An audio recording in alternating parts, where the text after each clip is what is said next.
Okay, so you see on the screen the perfect solution to this question, and you're going to get 2 marks if you get the correct factorized form, and 1 mark for the two values of x that follow.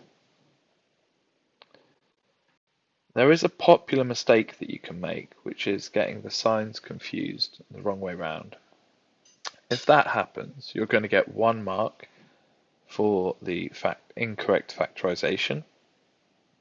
But then the second part, you will get what's called a follow-through mark, where you get the wrong answers to the question, but they are correct according to your incorrect working for the first part. So what you see on the screen will get you 2 marks.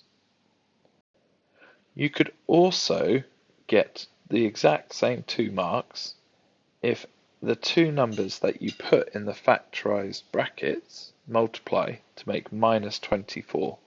So you could use any two numbers that multiply to make -24. And provided you use those same two numbers and change their signs to get your two answers, you will pick up the follow-through mark for part 2.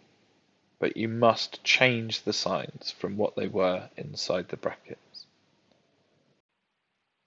Finally, you could also choose two numbers that add up to make +2. Any two numbers will do that add to make +2. And in a similar way, if you take these two numbers and change their signs to give you the solutions, you qualify for the final mark for the second part.